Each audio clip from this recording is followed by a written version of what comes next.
Growth spurt, spurt को आप याद कर सकते हैं स्पीड से। तो ग्रोथ की स्पीड जनरली बात की जा रही है 12 to 14 ईयर्स के जो बच्चे होते हैं उस एज में जिस तरीके से ग्रोथ होती है, और ऑफकोर्स जो इन्फेंसी में भी ग्रोथ होती है ना, जो मेंटल ग्रोथ होती है वो भी ग्रोथ स्पर्ट मानी जा सकती है। बट जहां पर हमें पूरा का पूरा फिजिकल चेंजेस भी नजर आ रहे हैं एकदम से और साइकोलॉजिकल चेंजेस भी, तो वो एज है 12 to 14 years of boys and 10 to 12 years in girls. Okay, now this is the question number 13 of section C आपके एमए साइकोलॉजी के पेपर नंबर 2 में।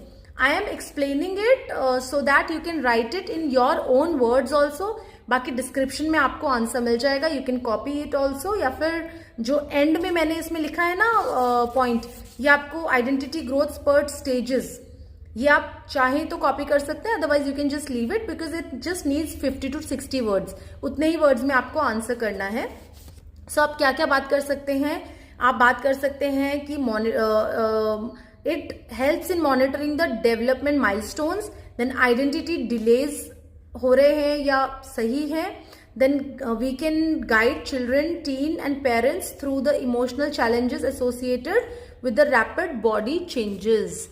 ये जो बात मैंने बोली ये इसलिए बोली because we are MA psychology students, we are going to be tomorrow's counselors and psychologists and therapists, so we need to know that जो भी हम पढ़ रहे हैं या लिख रहे हैं वो हमारे एंगल से कैसे यूजफुल है या फिर हम उसको कैसे अप्लाई करेंगे, है ना।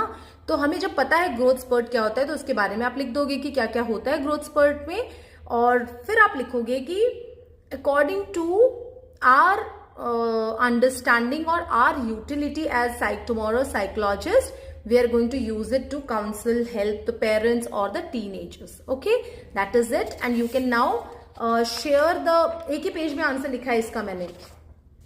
You can share this video with someone who is also writing the assignments or who is preparing for psychology exams। I will be making longer videos also so that tough topics can also be learned easily, because I feel that I want to contribute। जैसा कि हमने देखा है psychology में पढ़ते वक्त कि हमें एंड में लगता है कि what did we return back to the society, so this is my way of giving back what I have, so the knowledge that I am learning and gaining, I want to give it back to the future learners। So that is why I request if you can subscribe the channel, share the channel, spread the news around, it might be of help to everyone, right? It will be mutual benefit। Thank you so much।